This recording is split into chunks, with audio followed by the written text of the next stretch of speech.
All right, everyone. Happy Tuesday. Hope everyone had a great weekend. What did I do? I don't even know what I did. I don't think I did anything crazy this weekend at all. Yeah, no, I survived. That's pretty much it. Well, this week we've got the release of Battle Sector on Thursday. Wife and I are going to, and child are going to her citizenship interview. So we'll be doing that on Thursday as well. So it'll be an exciting day for lots of reasons. And yeah, that's pretty much it. I'm here, living life. We're COVID-free so far, so that's great. And how about all of you guys? How was your weekend? Hopefully it was well. Perhaps more eventful than mine was, because we didn't do anything at all. Nothing at all. But that's okay. I like quiet. Quiet is good. Nothing? Okay.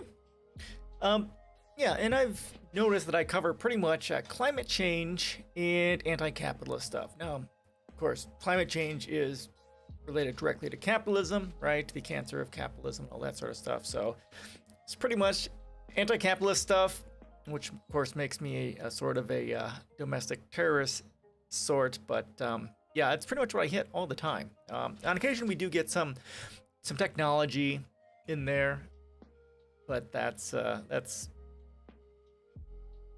not as often.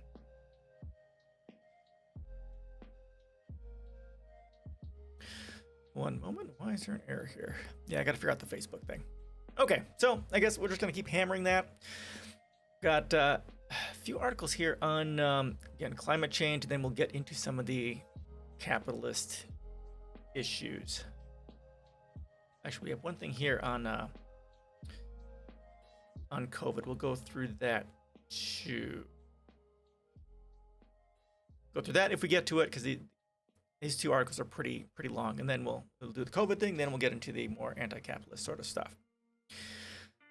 I've done a little bit of upkeep on my environmental policy. Not a whole lot. Nothing really massive changed, but just some kind of cleanup on that. I did that today. All right. So let's get this started. You guys don't have anything you want to go over before we get this party started?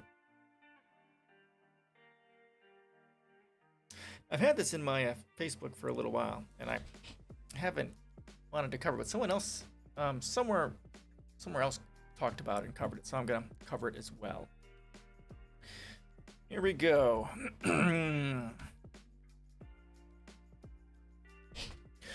All right.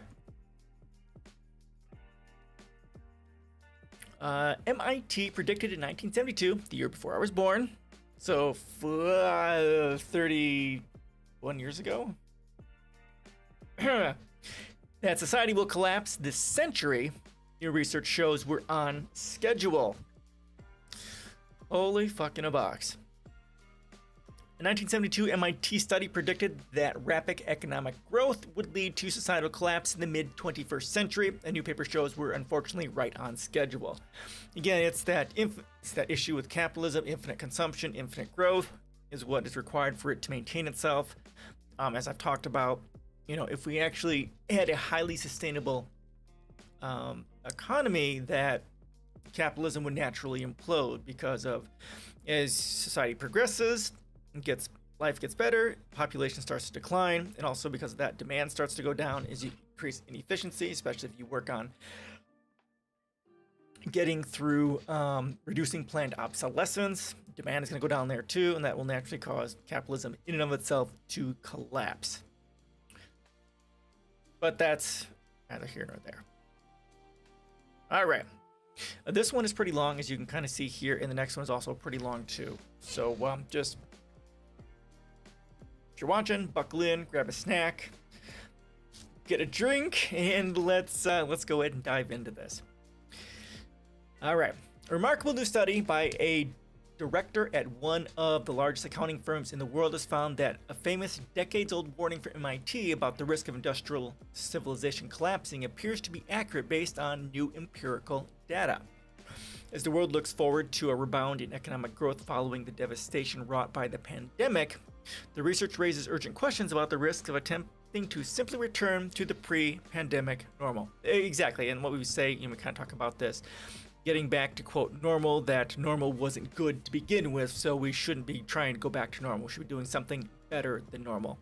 And also say this here, I don't know if any of you noticed this, probably not, that when you have a quote at the end of a sentence, the quote goes on the outside of the period, and that fucking drives me nuts because this makes zero sense. That the quote isn't normal period, the quote is normal, the word, not the period. This I do not do this on my blog because this is just insanity. Anyhow, rant. In 1972, a team of MIT scientists got together to study the risks of civilizational collapse. Their system dynamics model, published by the Club of Rome, identified impeding limits to growth, LTG, that meant industrial civilization was on track to collapse sometime within the 21st century due to overexploitation of planetary resources. The controversial MIT analysis generated heated debate and was widely derided at the time by pundits who misrepresented its findings and methods. The analysis has now received stunning vindication from a study written by a senior director at professional services giant KPMG, one of the big four accounting firms as measured by global revenue. Limits to growth. The study was published in the Yale Journal of Industrial Ecology in November 2020 and is available on the KPMG website. It concludes that the current business as usual trajectory of global civilization is heading toward the terminal decline of economic growth within the coming decade, and at worst could trigger societal collapse by around 2040. Okay, hold on one moment. I gotta change my shirt here. I'll be right back.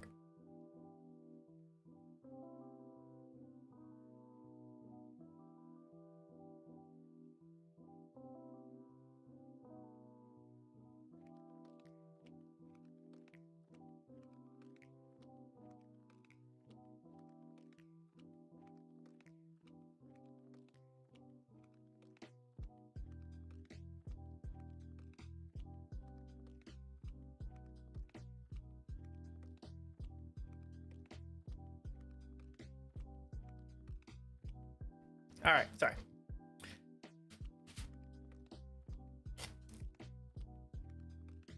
The study represents the first time a top analyst working with a mainstream global corporate entity has taken the limits to growth model seriously.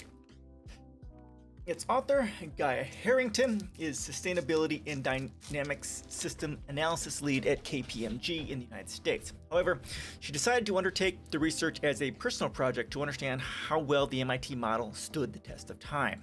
The study itself is not affiliated or conducted on behalf of KPMG and does not necessarily reflect the views of KPMG. Harrington performed the research as an extension of her master's thesis at Harvard University in her capacity as an advisor to the Club of Rome. However, she is quoted explaining her project on the KPMG website as follows. Given the unappealing prospect of collapse, I was curious to see which scenarios were aligning most closely with empirical data today. After all, the book that featured this world model was a bestseller in the 70s, and by now we'd have seen several decades of empirical data which would make a comparison meaningful.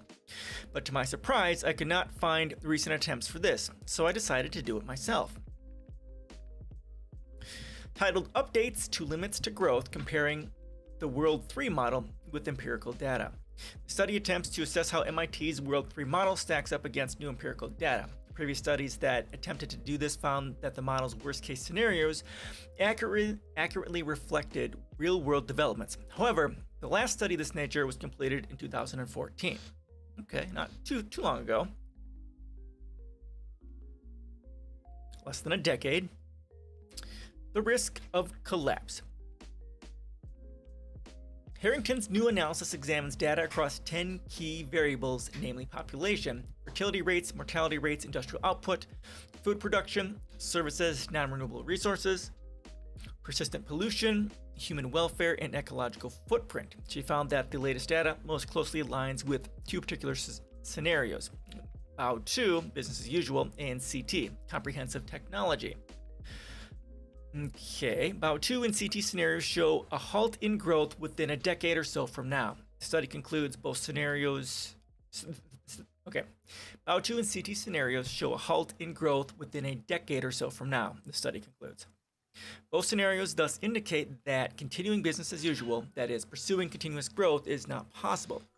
Even when paired with unprecedented technological development and adoption, business as usual modeled by LTG would inevitably lead to declines in industrial capital, agricultural output, and welfare levels within this century.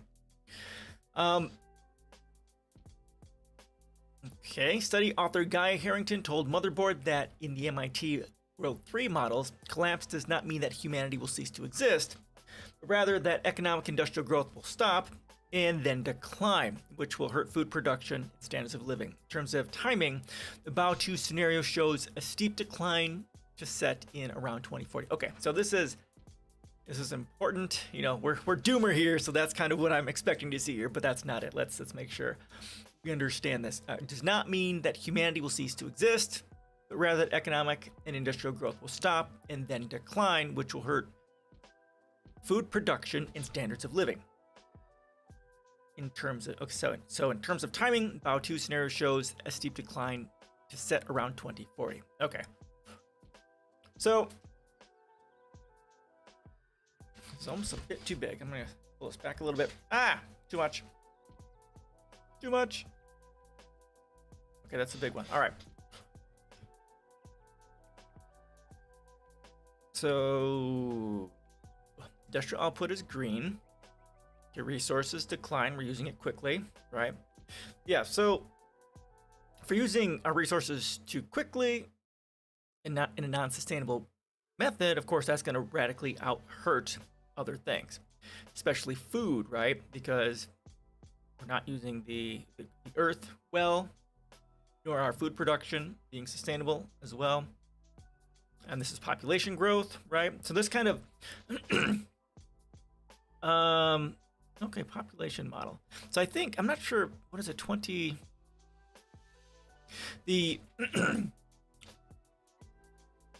think the new models put us getting to what, 9.2 billion people, or 10 billion by by like mid to late in 2100, and then going down to like 8.2 billion or something like that by 2100. So this has the population decline going earlier. I'm not sure if that is... Well, we're already seeing a population decline, right? Where are we at? We're at 2021, so we're here. So yeah, we're already seeing that. Okay, all right. Interesting.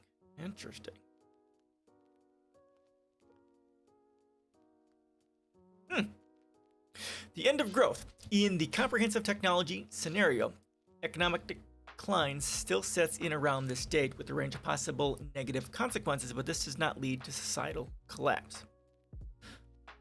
Okay, food. Okay, starts going down to meet the resources, but then it goes up most likely due to embracing technological innovations like vertical farming, like we talk about, right? And things of that nature. So we got pollution, of course, will go up and then it'll go down, most likely because of it'll be correlated directly with population.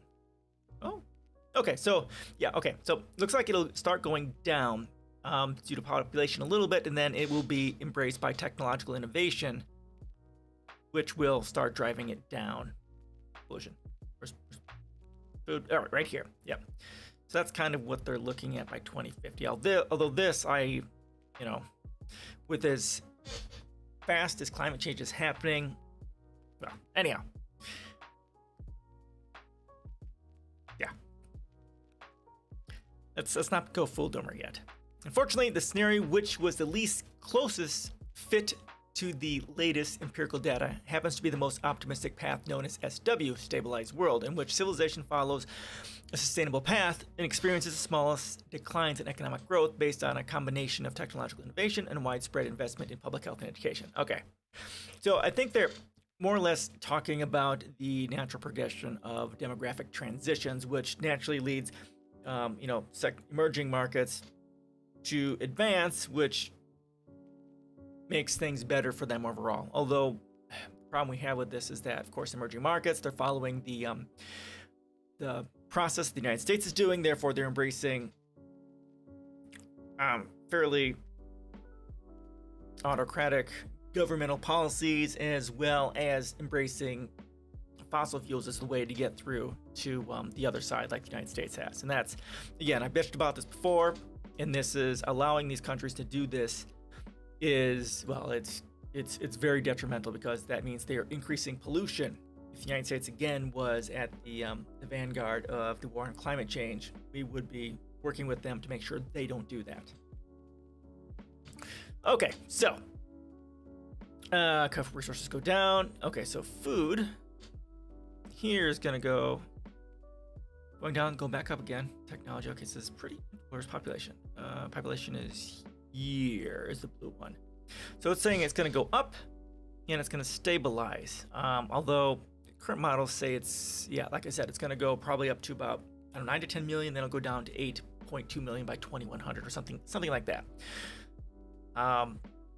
Interesting. So pollution, of course, goes up, goes down. Although this is debatable, honestly. Okay. Although both the business as usual and comprehensive technology scenarios pointing to the coming end of economic growth in around 10 years, only the Bao 2 scenario shows a clear collapse pattern, whereas CT suggests the possibility of future declines being relatively soft landings, at least for humanity in general. Both scenarios currently seem to align closely, not just with observed data, Harrington concludes in her study, indicating that the future is open, a window of opportunity. While focusing on the pursuit of continued economic growth for its own sake will be futile, the study finds that technological progress and increased investments in public services could not just avoid the risk of collapse, but lead to a new stable and prosperous civilization operating safely within planetary boundaries. But we really have only the next decade to change that.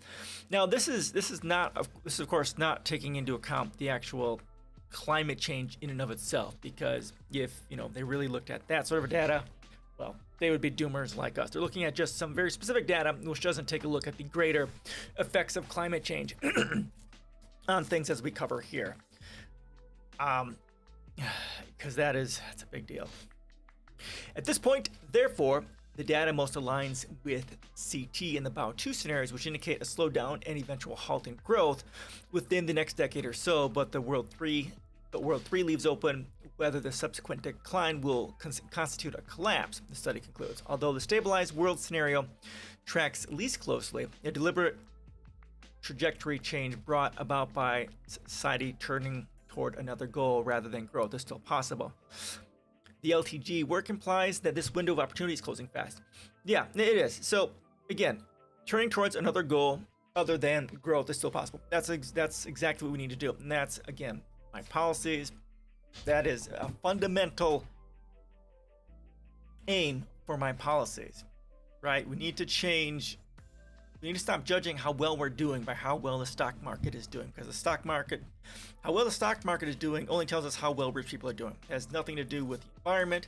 It has nothing to do with how the people are doing themselves, right? We need new indicators on how we judge how well we are doing, not just as a country, but as a globalized civilization. And if we did that, many, many things would change. And that's what it is going to take. I mean, to save humanity from extinction. And it needs to be done quickly, like they're saying, in the next decade. And well, within, by 2030, we need radical change, although that's not going to happen because the United States won't do that. And the chances of getting someone in office that will have that radical level of concern for human existence to make the sorts of changes, or to have the support in Congress to do that. Yeah, I can't imagine it happening. I mean, we've seen what happened to Bernie Sanders, right? Democratic Party, Biden destroyed him because, that's what their corporate owners pay them to do. But if all the stars aligned, we could definitely do it. But that's what my entire policies are all about, making that change and doing it. In a presentation at the World Economic Forum in 2020, delivered in her capacity as KPMG director, Harrington argued for an agnostic approach to growth, which focuses on other economic goals and priorities. And if you look at the Donut Economics book, that's kind of what she talks about as well. That growth shouldn't be what we talk about, because growth does not, again, GDP or whatever doesn't tell us how well we're doing, and how or anything like that. So here's just my little post on it, and it is one of the required books that are required reading for my policies. So if you want to see those are here. It's a great book. It really is. It really also goes into the issues with economics as a cult, a self-referential cult, which has many problems. It's really interesting, her breakdown. Changing our society's priorities hardly needs to be a capitulation to grim necessity, she said. Human activity can be regenerative, and our productive capacities can be transformed. In fact, we are seeing examples of that happening right now. Expanding those efforts now creates a world full of opportunity that is also sustainable. Exactly. And that's, again, my policies are all about that. The regenerative, open source, circular economy. That's exactly what we need to be pointing towards, and that is what donut economics is about. And like you're saying, we are seeing some of that around the world. We've covered some of those on this channel, right? In the Netherlands? Yeah, the original article that we read on that introduced us on this channel to donut economics was specifically talking about, I think, a city in Netherlands or two that specifically was embracing donut economics and was making changes like this. Yeah, there are some cities that are doing, they're not a lot because, capitalism. But it can be done. She noted how the rapid development and deployment of vaccines at unprecedented rates in response to the COVID-19 pandemic demonstrates that we are capable of responding rapidly and constructively to global challenges if we choose to act. True statement. Although, not to bitch more, but we've seen also the horrors or the systemic and structural violence inherent to capitalism, and even this okay response to COVID, right? We talked about Bill Gates and his role within ensuring that vaccines from Moderna were not open source. We've seen that Sweden had a vaccine towards the end of not last year, or the year before, I think 2019 or early 2020, they had a vaccine that they were considering open sourcing or just giving it to Moderna and Pfizer, I think it was, and they said no because, of course, they want a monopoly on the IP, and yet they didn't open source their vaccine. And now we've got all the issues with Bill Gates and the vaccine, whatever he put together, making sure that the emerging markets don't have easy access to the vaccines, right? Sure, we developed some vaccines quickly because of the eventual advancements in the mRNA technology and stuff, but it's still it's not as good of a response to that as it should have been, because much of the third world, second world, doesn't have access to it, the free access to it, which it really, really needs for a statement, for it to be an amazing thing. Capitalism is still the disease. The necessary changes will not be easy and pose transitional challenges, but a sustainable and inclusive future is still possible. Yep, look at my policies. It's all about that. The best available data suggests that what we decide over the next 10 years will determine the long-term fate of human civilization. Agreed, although the odds are on a knife edge. Harrington pointed to a rapid rise in environmental, social, and good governance priorities as a basis for optimism, signaling the change in thinking taking place in both governments and business. She told me that perhaps one of the most important implications, perhaps the most important implication of her research, is that it's not too late to create a truly sustainable civilization that works for all. Yeah, is it too late? Well, it's really, if you're regulars on my channel, you know probably what I'm going to say here. Ultimately, if the United States is not on the vanguard of that, we as a civilization are fucked. I've been saying 300 years is, 300 or so years, there will be no life left on this planet. It'll be scoured from the face of the planet through climate change and all that sort of stuff. And this next article we're going to read is actually going to say it's going to be a lot less than that. So even my doomerism is a bit more optimistic than some other models here. So yeah, if the United States is not there doing it, we're fucked. It's too late. Yeah, that's where I am at. I mean, you guys know how bad I am, but yeah, I mean, some radically bizarre thing happened that the United States decided not to be the largest terrorist organization in the world, we might be able to save ourselves, but I don't see that happening ever. So yeah, we may be completely and totally fucked. How you doing, Grilly Bear? Here nice and early. Hour and a half early. How's your weekend? I didn't do much of anything. I don't remember what I did, so it wasn't all that, probably not all that exciting. Got tomorrow's Wednesday. Thursday, the Battle Sector game comes out. I'm excited about that, and we're gonna go to Milwaukee, and the wife is gonna get involved with, or we're going to do the citizenship thing for her. So that's kind of the second step. We put in the paperwork and the money. Now we got to go and say hi and talk to the INS people about it. So Thursday is going to be exciting, pretty exciting.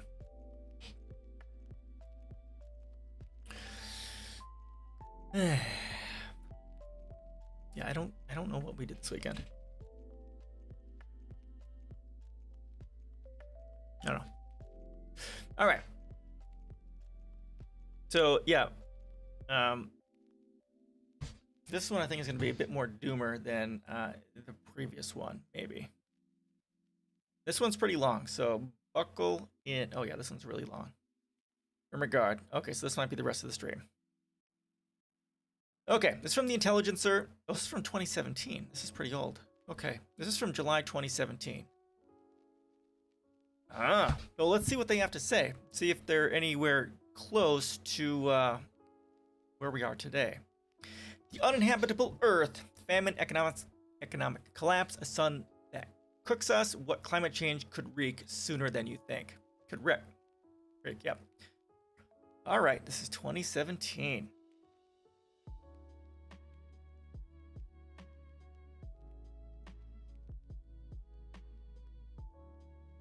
And that stupid rocket ship, fucking, oh my god, yeah, will cost the planet as much as 1 year of the effects. Yeah, and that's, yeah, and it's nothing of value. It's purely a fucking vanity play because, ooh, I'm rich. See, I can go into, well, he wasn't even in quote space. He was still in the atmosphere. It's just a fucking marketing ploy. Yeah, it's vanity. It's a vanity play, and it's just a marketing ploy. That's all it is. It's, yeah, and exactly like you're saying, the amount that he's added to the environment and carbon dioxide and all that sort of stuff. Yeah, it's pretty bad.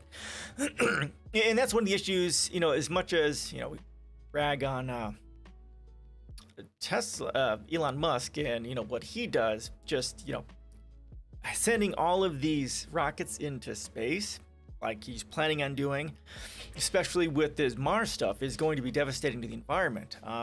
Don't get me wrong, we need to find ways to get stuff into space. That's required. I mean, my policies are interstellar New Deal, so it's a big part of it.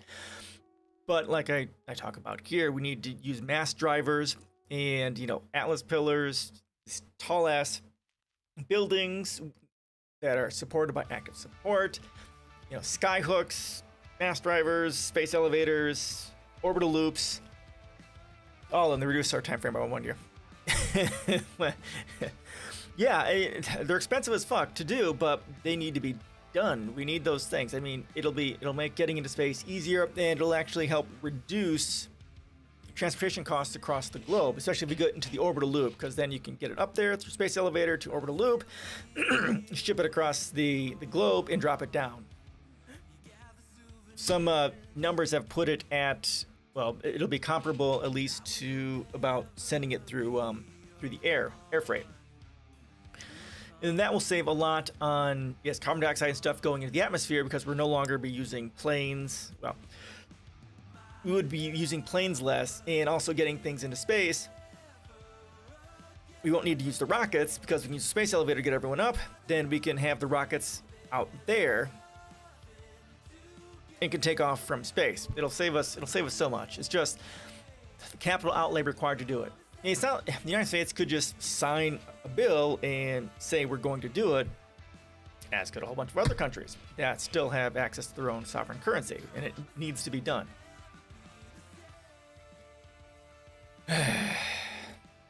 Yeah, every single rocket launch and something like that definitely more quickly reduces the amount of time we actually have. Now, the previous article here, which is pretty interesting, says we have about 10 years. But yeah, it's gonna be worse than that. Yeah. Oh, you're fucking exactly right. He's richer than hell. He's got billions and billions. Is he worth $1 trillion yet? He could fund it. If 500 billion or so could fund most of that. If he has anywhere close to $1 trillion, he could fund the whole thing by himself. You're exactly fucking right. Yeah, and you combine that with Tesla and Bezos and Gates, get them all together, throw that money into NASA, and NASA could spearhead that, and then open source almost all the technology required to make that happen. And it would be, yeah, we could do it. He could do it himself for the most part. You're exactly right. But no, getting his little vanity play and saying, ooh, I was in space, is more important than saving the world from annihilation. Billionaires fucking suck. Bunch of psychopathic fucks. Yeah, I mean, any of them could end global starvation, and any given global problem they could end by themselves. But nah, fuck that. All right. 2017, doomsday peering beyond scientific reticence. Just a second, the wife is freaking me out here.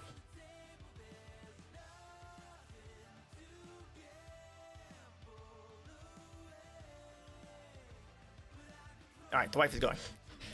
Freaking me out here. All right.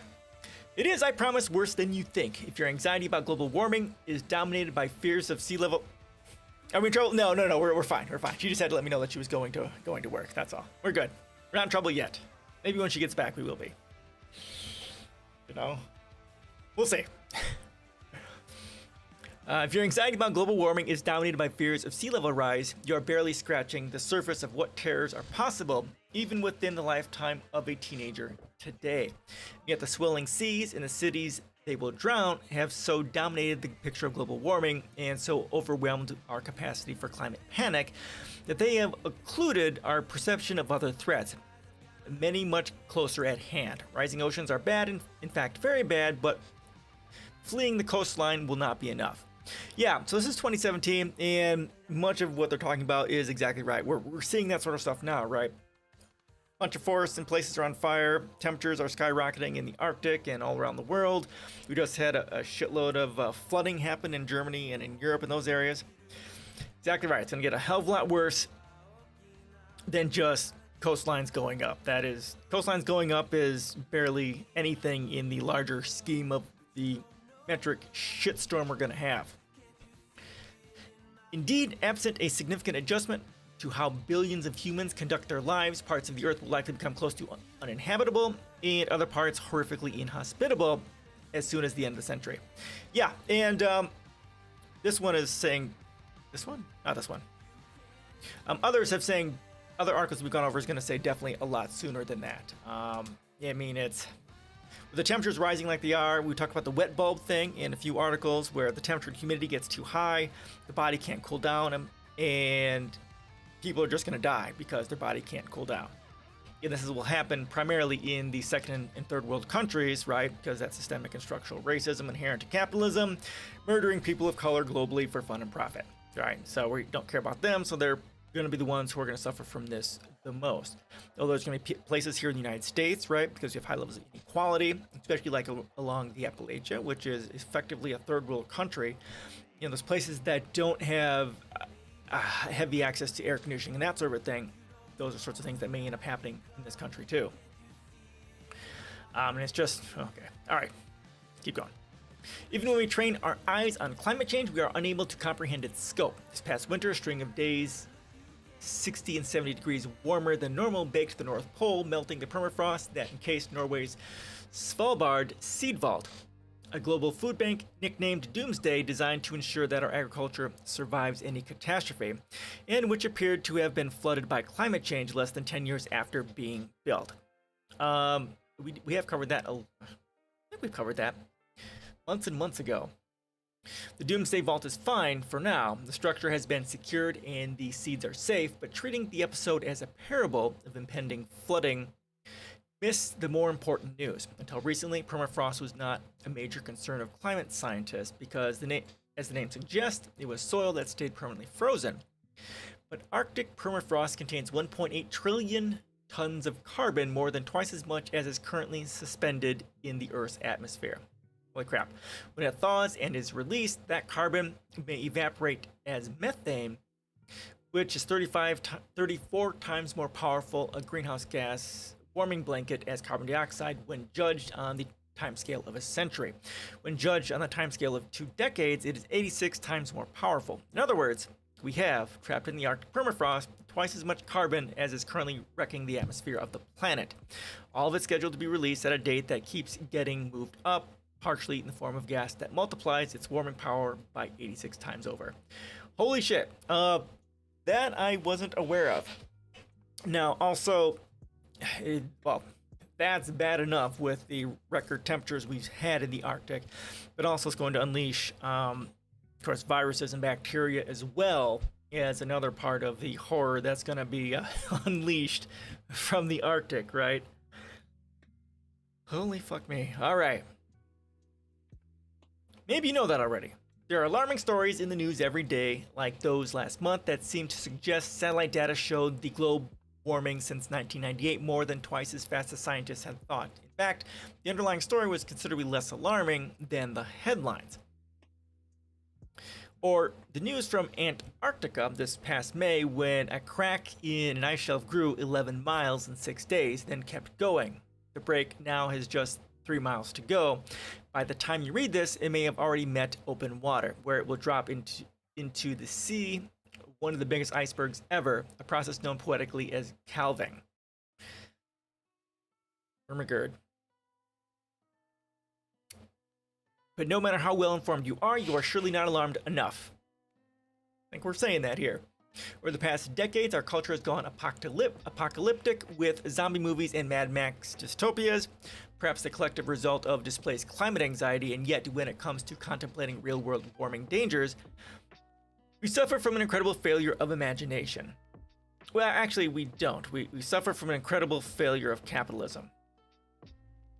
There's plenty of us doomers out there, and there's plenty of climate scientists who are talking doom as well, and obviously, the administrations don't listen to science, they listen to the Benjamins, the money. Reasons for that are many. The timid language of scientific probabilities, which the climatologist James Hansen once called scientific reticence, in a paper chastising scientists for editing their own observations so conscientiously that they failed to communicate how dire the threat really was. The fact that the country is dominated by a group of technocrats who believe any problem can be solved, and an opposing culture that doesn't even see warming as a problem worth addressing.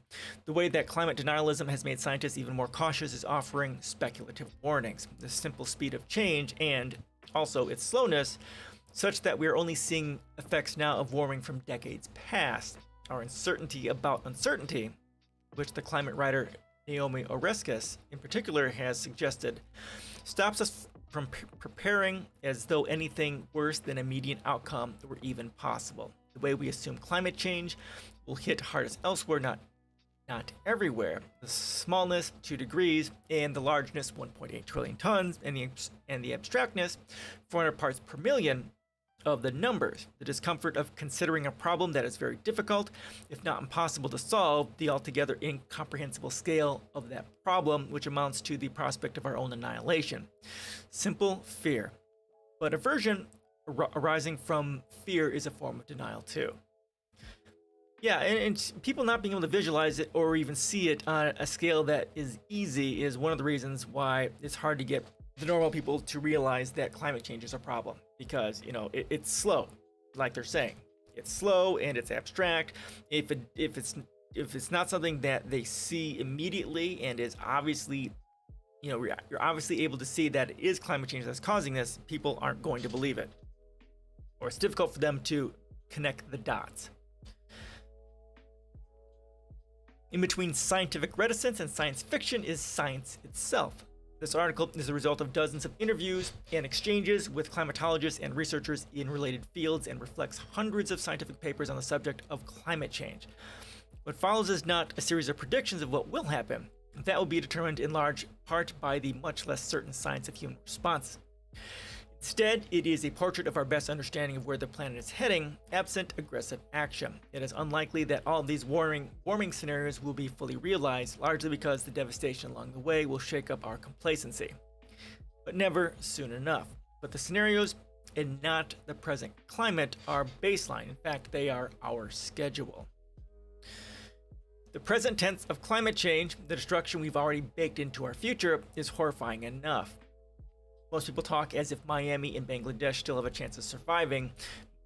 Most of the scientists I spoke with assume we'll lose them within this century, even if we stop burning fossil fuel in the next decade. 2 degrees of warming used to be considered the threshold of catastrophe, tens of millions of climate refugees unleashed upon an unprepared world. Now 2 degrees is our goal per the Paris Climate Accords, which is useless. Completely useless, and experts give us only slim odds of hitting it. The U.S. Intergovernmental Panel on Climate Change, the IPCC, issues serial reports, often called the gold standard of climate research. The most recent one projects us to hit 4 degrees of warming by the beginning of the next century. Okay, this I wasn't aware of because I haven't looked at it, which I probably should. So we need to hit 2 or less, but we're projected to hit 4 by the end of this coming century, which would be insane. Most recent one projects us to hit 4 degrees of warming by the beginning of the next century, should we stay the present course. But that's just a median projection. The upper end of the probability curve runs as high as 8 degrees.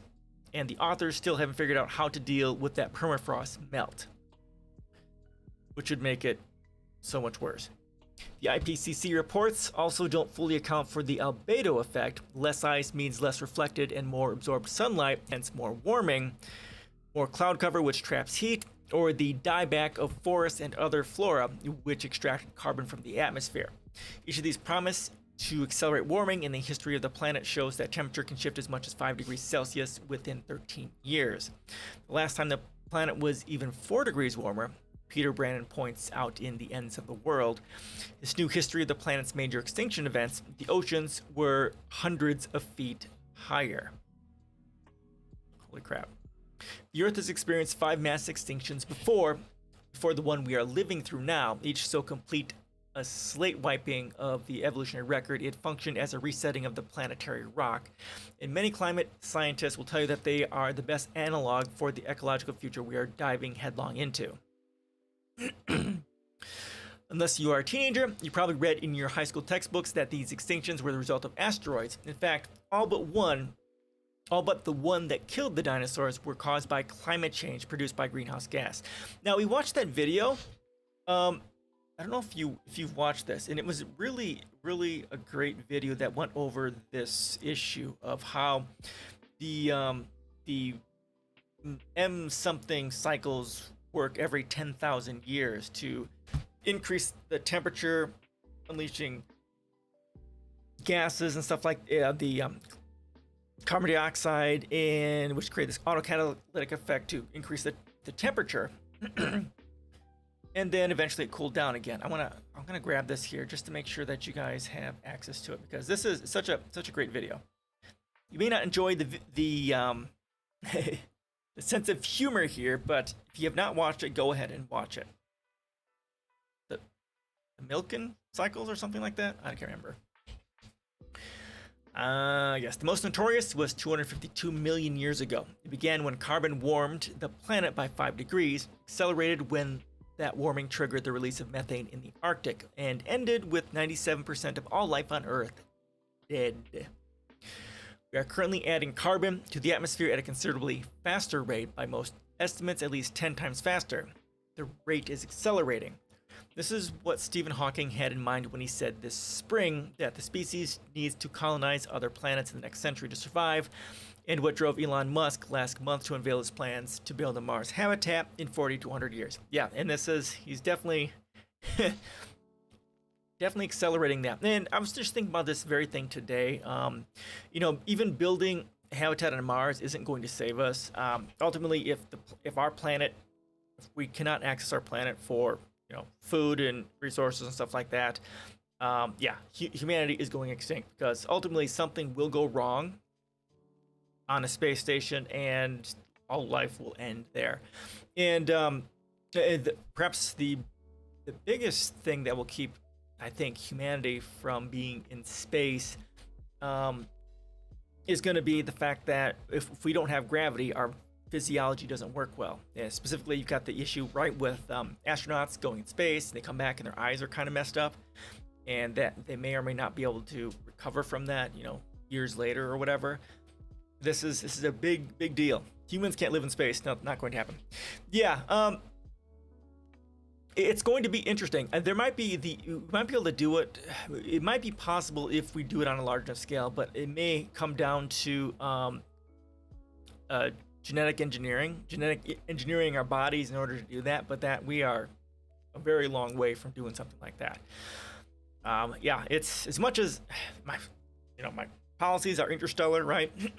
And we're going to be doing it, and we need to do it, just for the sake of human learning and to try and understand in the rest of how the universe operates. But yeah, it's going to be difficult for humanity to live in space without permanently. We'll see. We'll see. This is not the answer. And of course, they're just doing space capitalism, right? It's just like, when the origins of capitalism in Sweden, when the Northeast India Trading Company went to started traveling, going to a different world, to the new world, and staking their claim and trying to own stuff. It's very similar for the billionaires and going into space. They're bringing their space capitalism with them so they can claim their stake and make money off it, and nothing more than that. It's not about saving humanity from extinction. It's just profiting from the horrors that they have wrought themselves. These are non-specialists, of course, and probably as inclined to irrational panic as you or I. But the many sober-minded scientists I interviewed over the past several months, the most credentialed and tenured in the field, few of them inclined to alarmism, and many advisors to the IPCC who nevertheless criticize its conservatism, having quietly reached an apocalyptic conclusion too. No plausible program of emissions reduction alone can prevent climate disaster.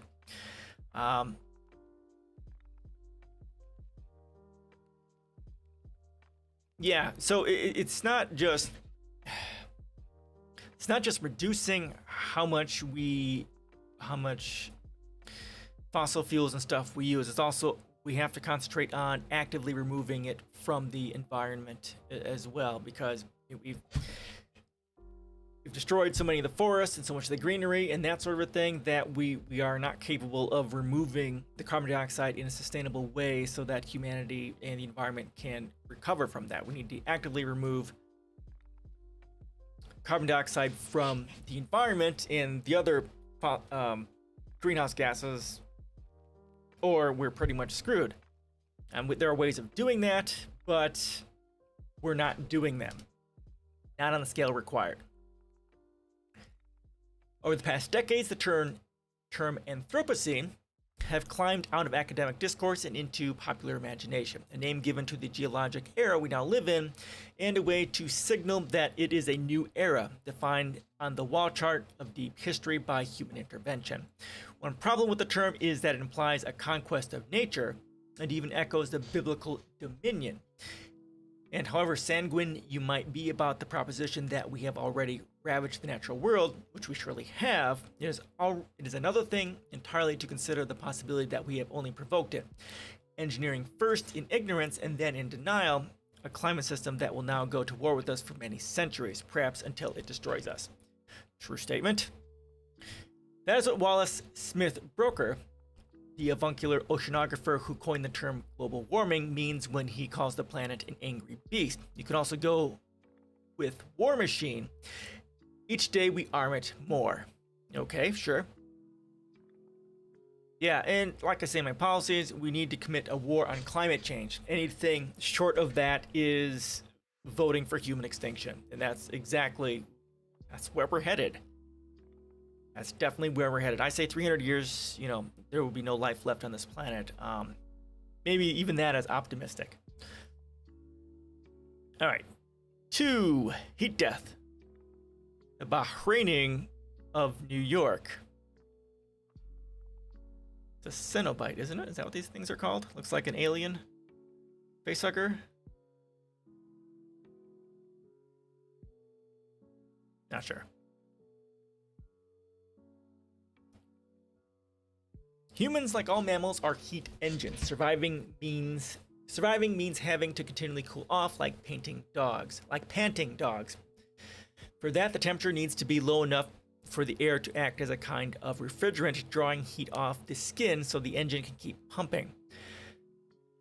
At 7 degrees of warming, that would become impossible for large portions of the planet's equatorial band, especially the tropics, where humidity adds to the problem. In the jungles of Costa Rica, for instance, where humidity routinely tops 90%, simply moving around outside when it's over 105 degrees Fahrenheit would be lethal.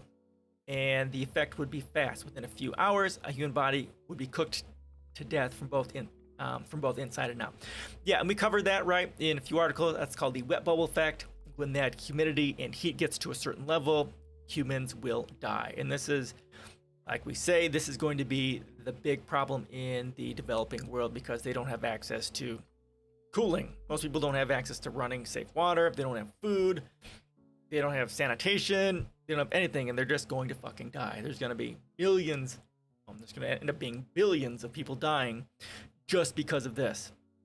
Definitely within this incoming century.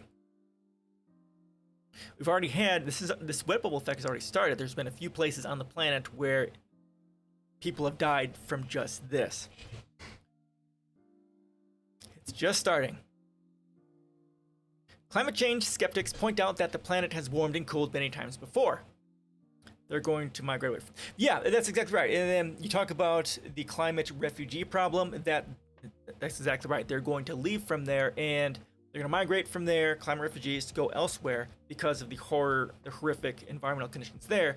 And we're not preparing for that. And like I said, my policy is we need to prepare for that. The refugees are coming, and the fact that we are not preparing for them is fucking over our whole country and the whole planet. It means these millions, hundreds of millions, and eventually billions of people are just going to die. And there's going to be wars and all sorts of other horrible things that are going to happen because our planet doesn't give a flying fuck about anyone, at all, because we are separated by nation states.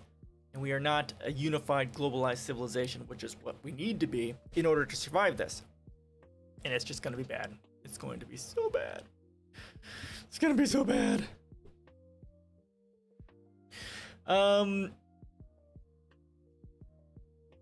Okay, climate change skeptics point out that the planet has warmed and cooled many times before, but the climate window that has allowed for human life is very narrow, even by the standards of planetary history.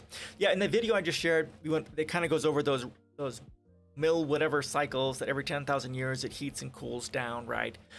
And even they go over the issue with carbon dioxide from the Industrial Revolution, breaking that cycle and that sort of thing. It's a good video. They deal with the humor, but it's really good. Does a good job of explaining that. At 11 or 12 degrees of warming, more than half the world's population, as distributed today, would die of direct. And people in the U.S. are having a fit over Mexicans, Central Americans coming in illegally. We are going to have a mass flow of people we will have to bring into our country. Yeah, that's exactly right. And if my policy is right, I say we need to have a giant building on the border just to handle immigration. Yeah, yeah, we definitely need to prepare for that, and that's all part of the model of preparing for the eventuality of climate refugees. We definitely need to do that. And we already have that issue because the United States is, of course, they're not climate refugees per se, but they're refugees from the United States' coups and our war on drugs, or our actually the CIA's drug running in Central and South America and in the Middle East, right? And of course, we have to stop doing that. Yeah, I bitched about that before. When look at Kamala and her bullshit there in Bolivia, where the fuck she was. The United States is the problem for most things. Urgh. Yeah, it's just gonna get so much worse. Things almost certainly won't get that hot this century, though models of unabated emissions do bring us that far eventually. This century, and especially in the tropics, the pain points will pinch much more quickly, even than an increase of 7 degrees. The key factor is something called the wet bulb temperature. Yep, we covered that, which is a term of measurement as home laboratory kit as it sounds. The heat registered on the thermometer wrapped in a damp sock, that's pretty funny, as it swung around in the air. Since the moisture evaporates from a sock more quickly in dry air, the single number reflects both humidity and heat. At present, most regions reach a wet bulb maximum of 26 to 27 degrees Celsius. The true red line for habitability is 35 degrees. What is called heat stress comes much sooner. Yeah, and it's like, I can't remember what the number actually is. Is it, it's like 80, 90 degrees with 80, 90% humidity. Maybe it's 100%. I don't know. It's something right around that area. So again, this article is from 2017. Let's keep that in mind. Actually, we're about there already. Since 1980, the planet has experienced a 50-fold increase in the number of places experiencing dangerous or extreme heat. A bigger increase is to come. The 5 warmer summers in Europe since 1500 have all occurred since 2002, and soon, the IPCC warns, simply being outdoors that time of year will be unhealthy for much of the globe. Even if we meet Paris goals of 2 degrees warming, cities like Karachi and Kolkata will become close to uninhabitable, annually encountering deadly heat waves like those that crippled them in 2015. Yeah, and again, like when I talk about environmental policies, what we need to kind of be looking at for urban infrastructure, again, building up and building down is going to be that's what we should be doing. But also on a smaller scale, making sure that having our buildings underground is going to be important just to help deal with this exact thing that's going on. If you have your buildings underground, you've got the insulation from the ground that can help keep it cool and possibly save a whole bunch of lives. We really need to be concentrating on that. If not even going to the point of bunkers, which, you know, building down is one way to help abate this problem. Because at some point, the surface is going to be, you know, in some cases like they're talking about here, Karachi and Kolkata, is going to be uninhabitable. So you're going to have to build underground in order to save human lives. And again, my policies, not just doing that, but you're going to have to invest in vertical farming as a way of being able to make food for these people when you're building down. Oh my fucking God. Yeah. Go underground, it's cooler, vertical farming. That's one way to do it. Like I say, my policies, again, we need to be looking at how would we look at living on Venus? Because that's eventually what we're actually going to be heading towards.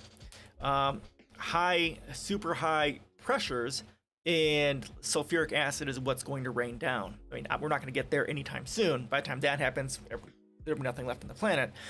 But that's eventually where we're going. That's where it's heading. High pressures and sulfuric acid based rain. So we need to look at, so how would we live on Venus and start approaching that as a way of designing our cities today that can help prevent some issues in the long term, assuming humanity lives that long. Especially if you're looking at, of course, Karachi and Kolkata and these places that are going to have the massive temperature increases. That's how we need to start designing these places. But of course, these countries don't have that money. And again, if the United States want to help prevent those refugees, like I've been saying, we need to start throwing trillions and trillions of dollars at these countries to help prevent this. If you don't want the refugees, you spend the money now, or people are going to die. At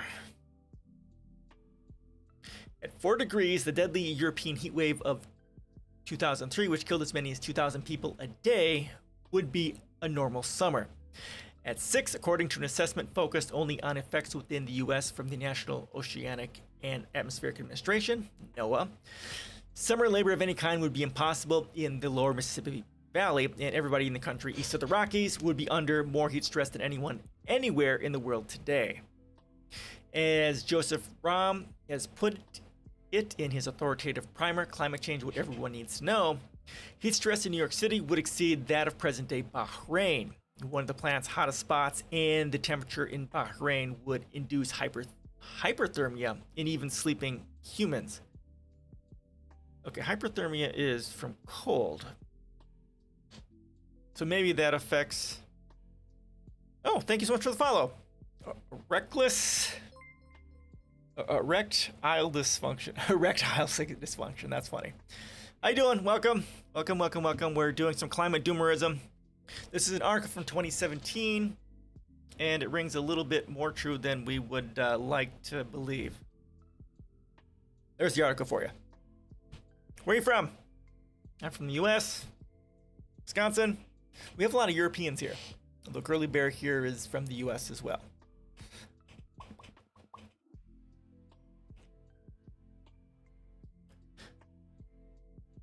So I guess hypothermia must be able to happen in heat as well. Because it's from... That doesn't make any sense. Callie. She's from California. Hyperthermia from heat. Albuquerque. Okay, cool. It's got to be hotter than hell there, right? Hyperthermia, a heat stroke. Okay, heat stroke is life-threatening. Okay, heat stroke is a life-threatening form of hypothermia. Okay, so... All right, so there we go. Heat stroke is what they mean when they say hypothermia from heat. Okay.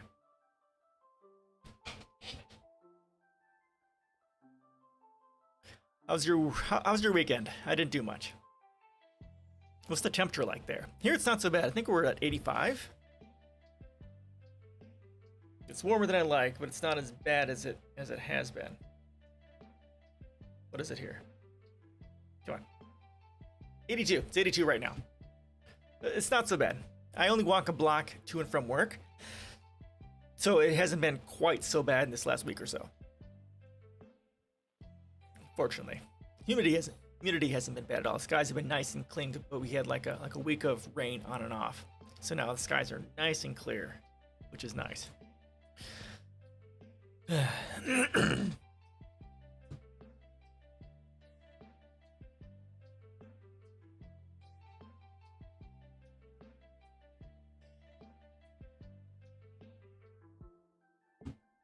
All right. So hyperthermia means heat stroke within the context of heat-based harm. The high-end IPC estimate, remember, is 2 degrees warmer still. By the end of the century, the World Bank has estimated the coolest months in tropical South America, Africa, and the Pacific are likely to be warmer than the warmest months at the end of the 20th century. Air conditioning can help, but will ultimately only add to the carbon problem. Again, that's why going to sustainable energy is so important, and also building underground is also going to be a very powerful way to help deal with that, because obviously when you're underground, you've got more insulation and have to use less energy in order to do this. Passive heating will be a powerful tool that we can use. Passive heating, passive cooling is going to be necessary. It will be a powerful tool we can use to help reduce the carbon problem. Plus, the climate-controlled malls of the Arab Emirates aside, it is not remotely plausible to wholesale air condition all the hottest parts of the world, many of them also the poorest, which is what I've been saying, and indeed the crisis will be the most dramatic across the Middle East and the Persian Gulf, where in 2015, the heat index registered temperatures as high as 160 degrees Fahrenheit. Holy fuck. I'm from one of the poorest cities in America. Oh, are you? Ah. Yeah, it's and those are the towns in this country that are going to be hit the worst, because if the poorest ones don't have the ability to do what it takes to help save the people from those places from dying from this sort of thing. They're not gonna have the money to, like all of the people who don't have air conditioning, the elderly. This happened in a few in British Columbia, where they had the wet bulb sort of temperature thing going on there. A lot of elderly people died, and a bunch of people died just because they didn't have air conditioning. And if you don't have the money, your city, county, your province is poor, and you're not actively working towards saving your populace from the problems caused by climate change, people are gonna start dying. And that's why I say in my policies, that's what we need to be doing. We need to be looking specifically at what's going to be happening and how do we prevent it from happening, or how do we compensate for it. Oh, and also erectile dysfunction. You know, here I blog about politics, and I have my own policy site as well.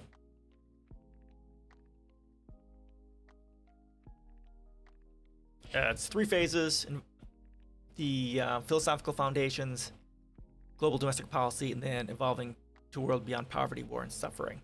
So the majority of the stuff you'll probably be interested in will be in here.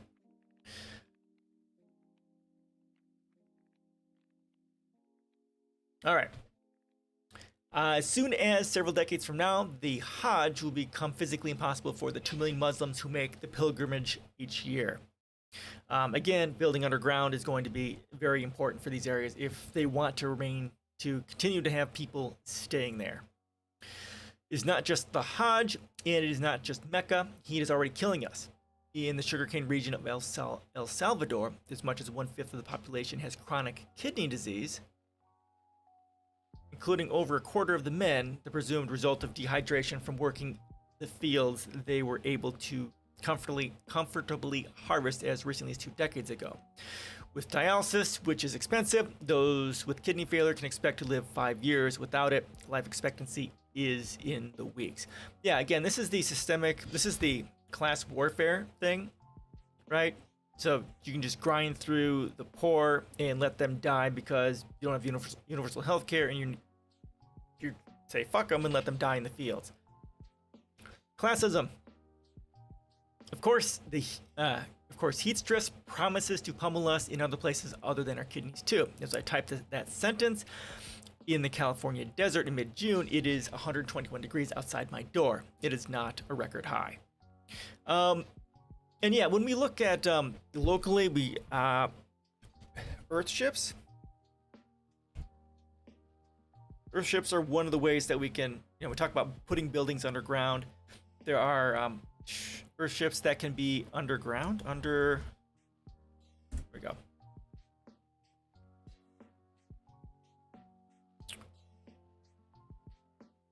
Yeah, kind of like this, right? You can have your house covered by earth, and this can help with passive cooling of things. This is kind of what we can concentrate on. Oh my god. I've shared Earth ships here before because I would kill to get one. And this is exactly what I want. And actually, the people who make Michael Reynolds, the guy who created this concept, he has his. Let me just go ahead. Earthship. He's the guy who created this concept, Biotexture. This is their company. Yeah, you watched the videos. Okay, good. Glad you remember. This is the website for it. He actually has designs for like multi-level buildings as well. So that's something that, if we didn't want to be completely like dig underground like an earth scraper, you could have a multi-level building still underground, you taking advantage of the passive cooling that is available with being underground.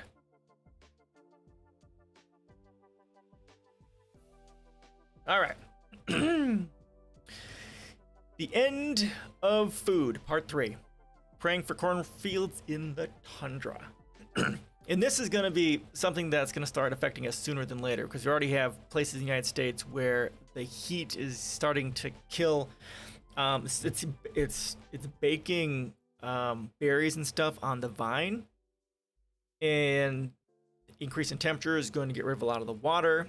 It's going to be a lot less efficient to actually water the crops. And this is yeah, we're gonna start losing food very quickly. And this is why we need to have been in the last 4 or 5 years concentrating on vertical farming. Vertical farming is the only way we are going to survive in the upcoming horrors that are going to happen. This is what we need to do. Building underground, vertical farming. Without that, game over, man. Climates differ and plants vary, but the basic rule for staple cereal crops grow at optimal temperature is that for every degree of warming, yields decline by 10%. It's great because they are self-sustaining. Yeah, exactly. They make their own energy, they process their own water, and you don't have to be connected to the grid or anything like that. Yeah, it's pretty amazing. I would kill for one. And typically when they design them, they usually use solar panels. He has his own design for a vertical axis wind turbine, which is it's not all that efficient, but it's super easy to repair. Cars, like, you can use a timing belt or something like that from a car as the way to turn it. So he's got that, but of course with the airships, you could go, hydrogen, solar to hydrogen to store it, or even use geothermal or something like that to power it, which would be awesome. All right. Some estimates run as high as 15 or even 17%, which means that if the planet is 5 degrees warmer at the end of the century, we may have as many as 50% more people to feed and 50% less grain to give them. And proteins are worse. It takes 16 calories of grain to produce just a single calorie of hamburger meat, which is hamburger needs to go the fuck away. Butchered from a cow that spent its lifetime polluting the climate with methane farts. Yeah, exactly. My policies. Again, vertical farming, and we need to concentrate on mushrooms, insects, algae. Algae is an amazing source of protein, all sorts of stuff like that.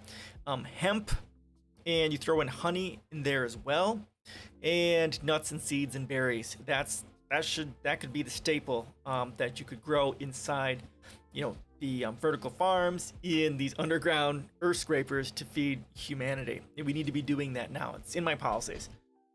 Yeah, get rid of fucking cows and start, we can engineer meat.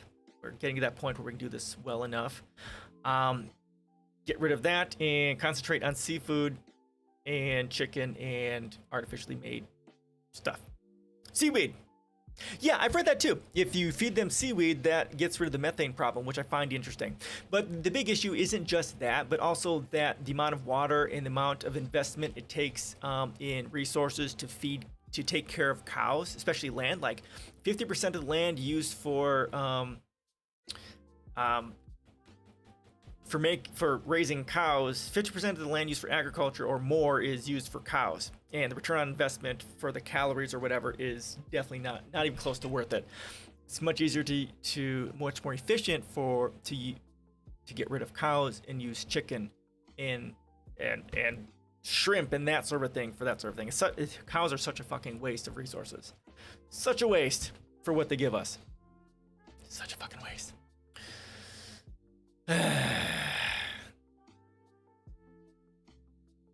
Pollyannish plant physiologists will point out that the cereal crop math applies only to those regions already at peak growing temperature, and they are right.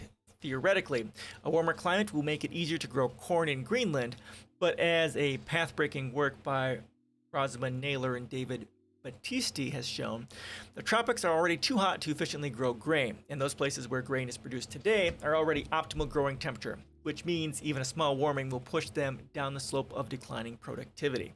You can't easily move croplands north a few hundred miles because yields in places like remote Canada and Russia are limited by the quality of their soil there.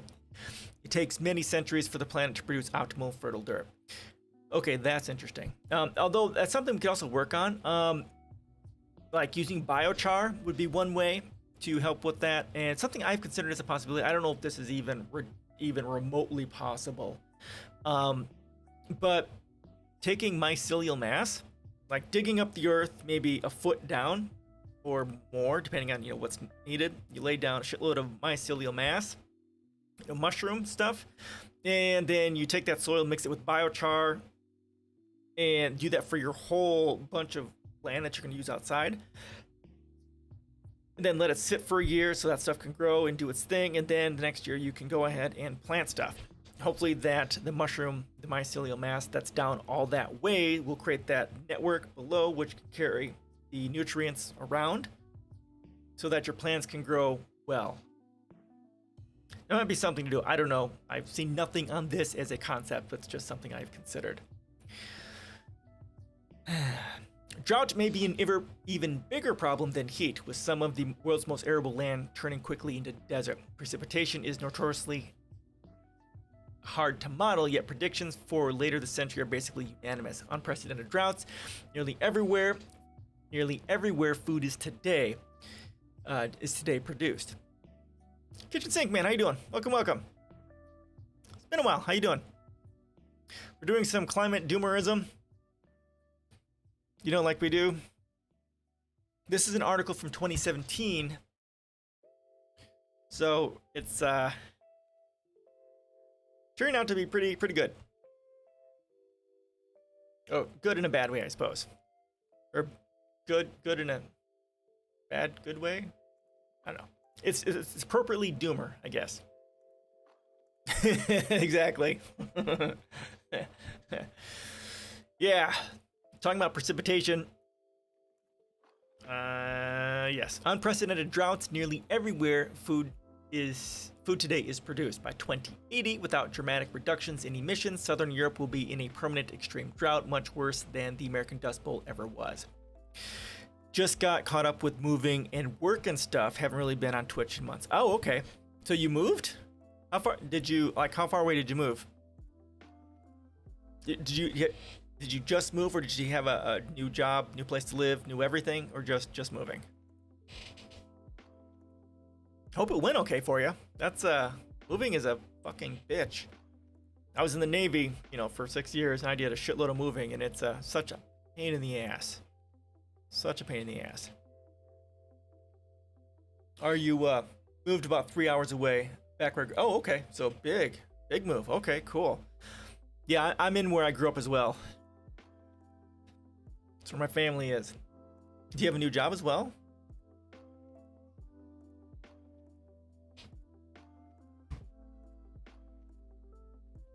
Or able to work remotely? You're in where you grew up too? Yeah, it's pretty amazing. Most people, like the statistics show, most people don't travel farther than 100 miles away from their home. I've done a bit more because I've been in the Navy and all that, but just working on a bar till I find a proper job. Okay. Are you bartending or wait staffing or whatever the hell, whatever male version? My nephew and my sister both bartend. Okay, cool. Yeah, it's hard work because people are assholes. I hope it's not too bad for you. Because people, especially in this world where everything is going to hell in a handbasket. Bartending, okay, cool. My sister makes the best White Russian. It's God's gift to my mouth. It's amazing. So cool. What's your favorite drink to make?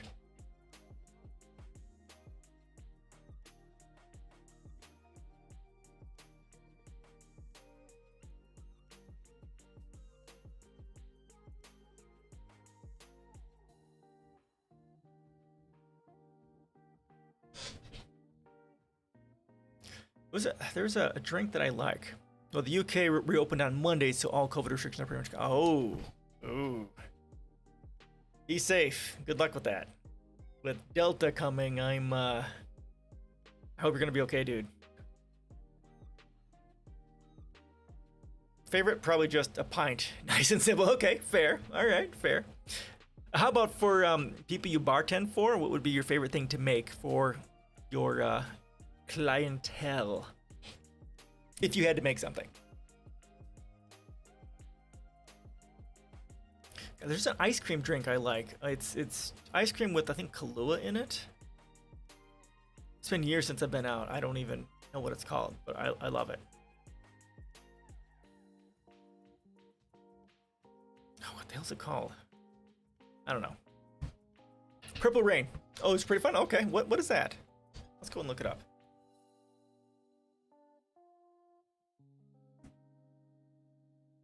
Purple Rain cocktail. Citron and the quick to make. Oh, okay, fair. Citron Absolute Vodka, Blue Curacao, Grenadine, and a hint of sparkly lemon lime soda. Shaken with no ice. Okay, it looks cool. I like purple. Purple's one of my favorite colors. Nice dark purple or green. Take vanilla ice cream and orange flavored vodka. Oh, 50-50 bar. Oh my god, Dreamsicles. Dreamsicles from back in the day. Okay, orange flavored vodka and ice cream. Okay, that sounds awesome. I might have to try that. If I ever go out again. Dreamsicles. Yummy, yummy, yummy, yummy. Haven't had those since I was a kid. All right. Yes, droughts, horrible. The same will be true in Iraq and Syria and much of the rest of the Middle East, some of the most densely populated parts of Australia, Africa, and South America, and the breadbasket regions of China. None of these places, which today supply much of the world's food, will be reliable sources of any. As for the original Dust Bowl, the droughts in the American plains and Southwest would not just be worse than in the 1930s, a 2015 NASA study predicted, but worse than any droughts in 1,000 years, and that includes those that struck between 1100 and 1300, which dried up all the rivers east of the Sierra Nevada mountains. It may have been responsible for the death of the Anasazi civilization. Holy fuck in a box.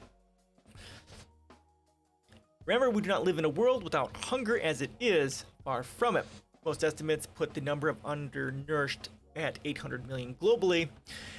Now, also, I say this stat all the time. The United States throws away 40% of its food supply, and it is enough to feed the entire starving population of the world. Again, it's not that we don't have enough food in the world, it's that they don't have access to it.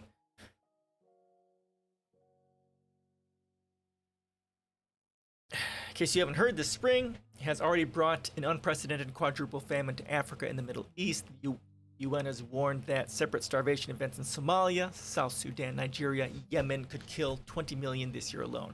Again, this is from 2017, so you get the context of where they're coming from. 4. Climate plagues. Talk about this a little bit. Talked about that earlier with the Arctic unleashing all of its carbon dioxide, becoming methane, and also unleashing its bacteria and viruses. What happens when the bubonic ice melts? Okay, what the hell is that? Right in the right spot is a record of planetary history, eras as long as 1 million years flattened by the force of geological time into strata with amplitudes of just inches, or just an inch, or even less. Ice works that way too, as a climate ledger. But it is also frozen history, some of which can be reanimated when unfrozen. Okay, yep. There are now trapped in Arctic ice diseases that have not circulated in the air for millions of years, in some cases since before humans were around to encounter them, which means our immune systems would have no idea how to fight back when those prehistoric plagues emerged from the ice. Right, exactly, and that's what we were talking about earlier, and this is, in addition to the starvation and the droughts and the heat stroke, this is another yummy layer of how humanity is going to suffer horrifically in the next, century. You think that corona is bad, wait until you get all that stuff coming up. The Arctic also stores terrifying bugs from more recent times. In Alaska already, researchers have discovered remnants of the 1918 flu that infected as many as 500 million and killed as many as 100 million. About 5% of the world's population, almost 6 times as many, had died in the World War, for which the pandemic served as a kind of gruesome capstone. As the BBC reported in May, scientists suspected smallpox and the bubonic plague are trapped in Siberian ice too, in a bridge history of devastating human sickness left out like egg salad in the Arctic sun. Yeah, and also scientists have found I don't know, multicellular single-cell organisms pulled from the ice that once they were heated up, to normal temperatures, started living again. So that may be a thing as well. Expert caution that many of these organisms won't actually survive the thaw and point to the fastidious lab conditions under which they have already reanimated several of them. Okay, fair. The 32,000-year-old extremophile bacteria revived in 2005, an 8-million-year-old bug brought back to life in 2007, 3.5-million-year-old one Russian scientist self-injected just out of curiosity. What the fuck is wrong with you?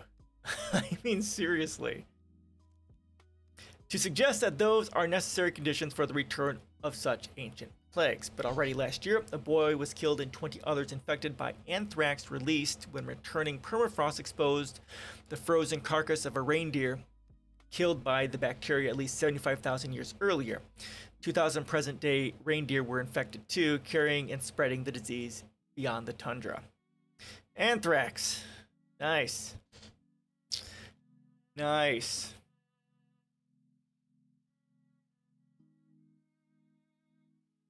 What concerns epidemiologists more than ancient diseases are existing scourges relocated, rewired, or even re-evolved by warming. The first effect is geographical.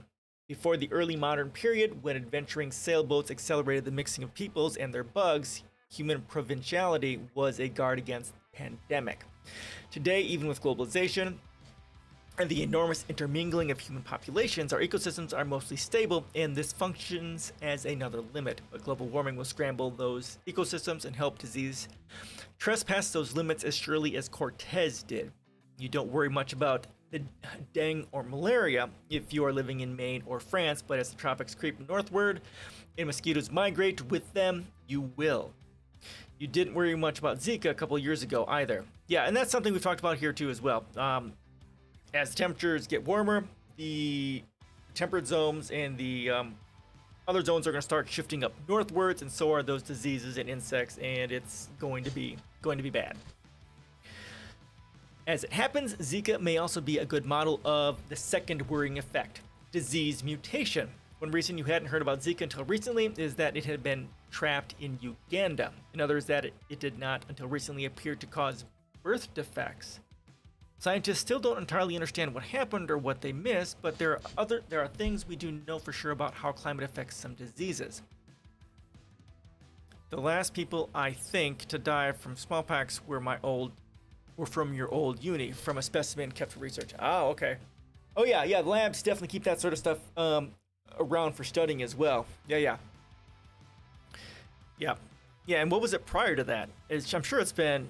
I mean, there have been people who have died from it, but it's such a small number.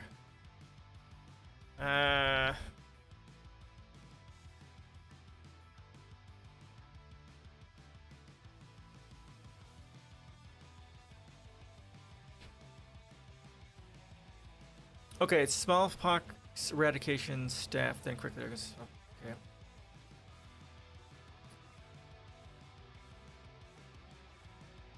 So 2013.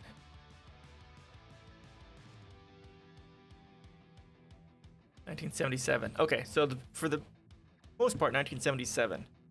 But there's a little something from 2013. Yeah, yikes.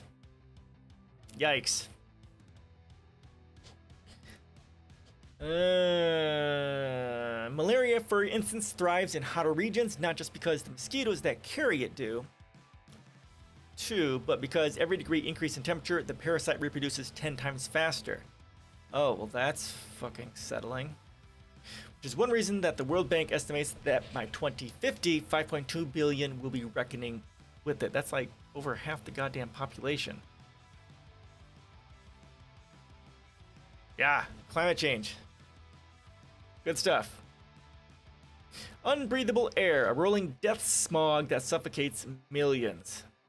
Oh, that's pretty cool. Air conditioner. Set there in rock.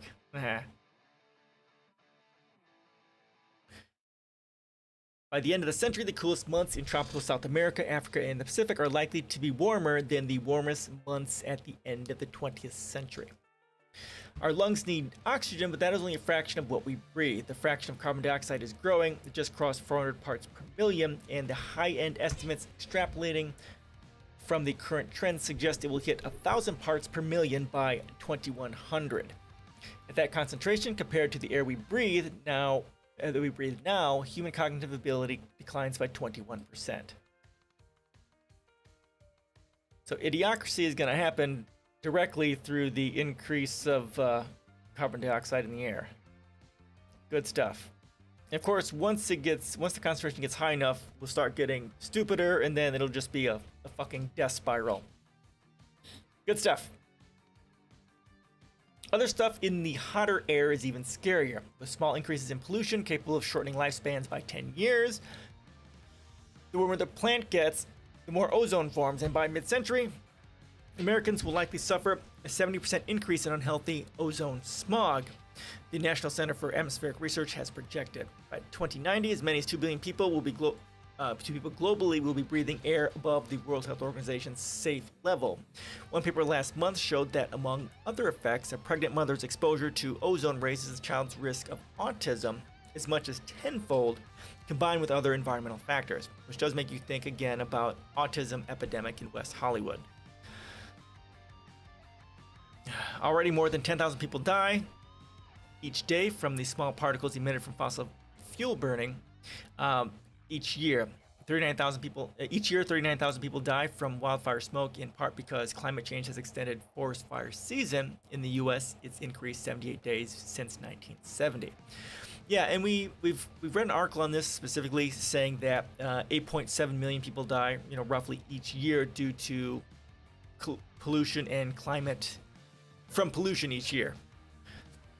By 2050, according to the U.S. Forest Service, wildfires will be twice as destructive as they are today. In some places, the area burned could grow 5-fold. What worries people even more is the effect that would have on emissions, especially when the fires ravage forests arising out of peat. Oh, I never even thought about that as a thing. I thought that'd be like in a bog or something like that. But yeah, I mean, some of these places, because of climate change that have had fires, have burned like, I think, like 10 times the area that they have normally burned because of the heat and dryness and everything. So again, you've got that kind of auto-catalytic process that your forest burns, which means there's less plants to take out carbon dioxide, and the burning puts in more carbon dioxide in, which increases the effect of climate change. So it just becomes this death spiral. Peatland fires in Indonesia in 1997, for instance, added to the global CO2 release by up to 40%. Holy fuck.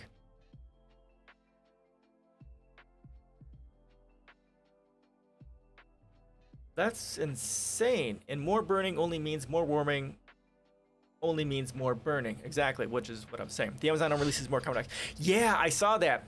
The Amazon now releases more carbon dioxide than it absorbs. Yeah. That acceleration is happening. I haven't read an article on that yet. I've seen the articles, but I have not read it. I don't think I have it here. No, I don't have it here. Yeah, that's a thing, and bad, super bad. There is also the terrifying possibility that rainforests like Amazon, which in 2010 suffered its second 100-year drought in the space of 5 years, could dry out enough to become vulnerable to these kinds of devastating rolling forest fires, which would not only expel enormous amounts of carbon into the atmosphere, but also shrink the size of the forest. That is especially bad because the Amazon alone provides 20% of our oxygen. Yeah, and we've already seen what's happened with that, right? Not that the fires that have happened there have been completely, quote, a natural part of climate change, because corporations and the terrorists there in around the Amazon in Brazil have set fire to it just because they want to turn it into money-producing stuff. But yes, it's been on fire more than normal. Bolsonaro, yes, yeah, because it happened because the indigenous population won a lawsuit against some companies who wanted to start cutting down the the Amazon, and they couldn't do it, so well they started everything on fire so they could burn it all down and get access to it. Because human survival, who cares about that? As long as we can make the money out of it. Fuck. Then there are more familiar forms of pollution. In 2013, melting Arctic ice remodeled Asian weather patterns, depriving industrial China of the natural ventilation systems it had come to depend on, which blanketed much of the country's north in an unbreathable smog, literally unbreathable. A metric called Air Quality Index categorizes the risks and tops out at 301 to 500 range, warning of serious aggravation of heart or lung disease and premature mortality in persons with cardiopulmonary disease and the elderly, and for all others, serious risk of respiratory effects at that level. Everyone should avoid all outdoor exertion. The Chinese airpocalypse of 2013 peaked at what would have been an air quality index of over 800. Yeah, and this is obviously a policy issue as well, relying on fossil fuels. I think they've been working towards dealing with that since then. Although China's still one of the largest, I think are they the largest polluter in the world currently? At least you don't take into account U.S. terrorism. I think they are. That year, smog was responsible for a third of all deaths in the country. Holy crap.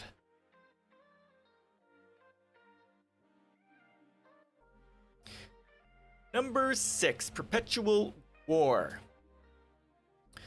The violence baked into the heat. Good stuff. Climatologists are very careful when talking about Syria. They want you to know that while climate change did produce a drought that contributed to civil war, it is not exactly fair to say that the conflict is the result of warming. Next door, for instance, Lebanon suffered the same crop failures. But researchers like Marshall Burke and Solomon Siang have managed to quantify some of the non-obvious relationships between temperature and violence. For every half degree of warming, they say, societies will see between 10 and 20% increase in the likelihood of armed conflict. Okay, in climate science, nothing is simple, but the arithmetic is harrowing. A planet 5 degrees warmer would have at least half again as many wars as we do today. Overall, social conflict could more than double this century. Yeah, and that's exactly what's going to happen. As climate refugees start moving, countries are going to say no, and then violence is going to break out, and then it is just going to be horrific. And then, of course, countries that are even developed countries who are suffering from the effects of climate change, specifically like water or food, are going to need food to support their population, or water or other products that they can no longer make because of climate change, or have just lost them because of climate change, and things are just going to go to hell in a handbasket fairly quickly because we're not taking it seriously and not preparing for it, like I talk about in my policies.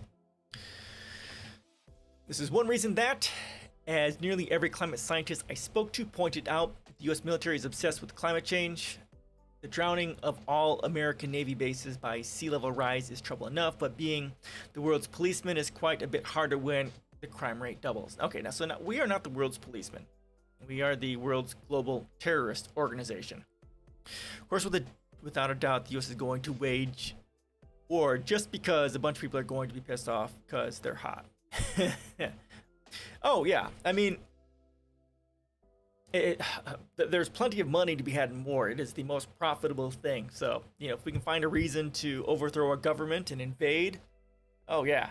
People are going to be pissy because they're hot and don't have air conditioning, don't have food or water. Yeah, let's just go murder them and make some money because why not? Of course, it's not just Syria where climate has contributed to conflict. Some speculate that the elevated level of strife across the Middle East over the past generation reflects the pressure of global warming, a hypothesis all the more cruel considering that warming began accelerating when the industrialized world extracted and then burned the region's oil. And let's deflect attention away from what's really important. Yeah. So yeah, creating war and violence in order to detract the news from the climate change and the burning of fossil fuels and the people dying from inequality. It's because the people who are most impoverished or suffering are the ones who are going to die first from the climate change and all of its effects. Yeah. Oh, yeah. War is a great way to distract people from what's going on. Yep.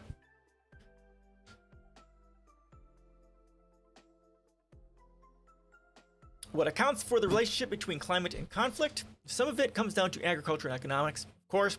A lot of it has to do with forced migration, already at a record high with at least 65 million displaced people wandering the planet right now. But there's also the simple fact of individual irritability. Heat increases, municipal crime rates, and swearing on social media, and the likelihood that major league pitcher coming to the mound after his teammate has been hit by a pitch will hit an opposing batter in retaliation. And the arrival of air conditioning in the developed world in the middle of the past century did little to solve the problem of summer crime wave. Well, yeah, I mean, because because some of those areas are super hot, and it's hard in the developing world, the developed world. And the arrival of air conditioning in the developed world in the middle of the past century. Okay, did little to solve the summer crime wave. Okay, yeah, because people are hot and cranky and they need to do something. And not everyone, of course, because air conditioning was here in the middle of last century doesn't mean everyone has access to it, right? I mean, only those in the beginning who were well off, affluent, had access to it. Now it's a middle class thing. And some people who are not middle class, a large glut of the people in the world are impoverished and suffering, don't have access to it, therefore crime is going to increase as temperature increases. Number 7, permanent economic collapse. Dismal capitalism in a half-poorer world. The murmuring mantra of global neoliberalism, which prevailed between the end of the Cold War and the onset of the Great Recession, is that economic growth would save us from anything and everything. Yeah, and that, of course, is the problem. Unlimited, infinite growth and infinite expansion. That's what capitalism requires. They're already air conditioning the outdoors in some cities. Really? That's fucking stupid. I think I've seen something on that, but it's kind of ridiculous even to consider. The amount of energy it would take to do that and have any effect is mind-boggling. Mind-boggling.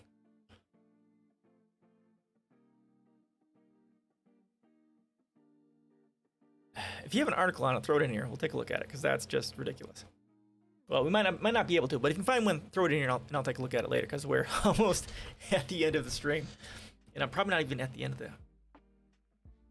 even near the end of the article? I am not. Oh, close to it. We might get to it by the end.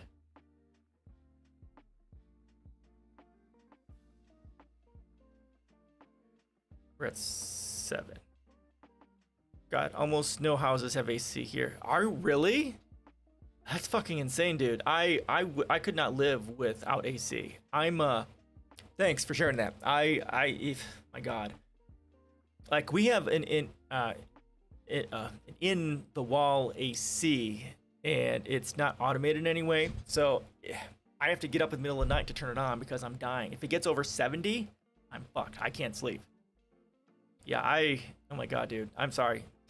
That sucks. Gotta have one. It's a requirement. God. It's horrible. Horrible. It just, you think about it's very rare. I don't know anyone. Oh, really? You said you're in Albuquerque, right? New Mexico? That's ridiculous. That's not living. I mean, just like they're talking about here, right? Irritability, fans are the only way to go. I'm definitely going to reread the article and share it with as many people I can. Oh, okay, cool, excellent. Yeah, this is pretty. This is from 2017, so it's a little bit dated. But yeah, this is a great article going over the horrors that we're going to end up having to deal with. They're talking about here the irritability and the violence that happens with the increase in temperature. Just, God, it just. just yikes. I mean, the biopsychosocial harms of not having air conditioning it's pretty large. I mean, it's hard to concentrate, hard to do anything, hard to even have energy to do anything when you're just sweating your ass off and just can't. You're not comfortable. Son of a balls.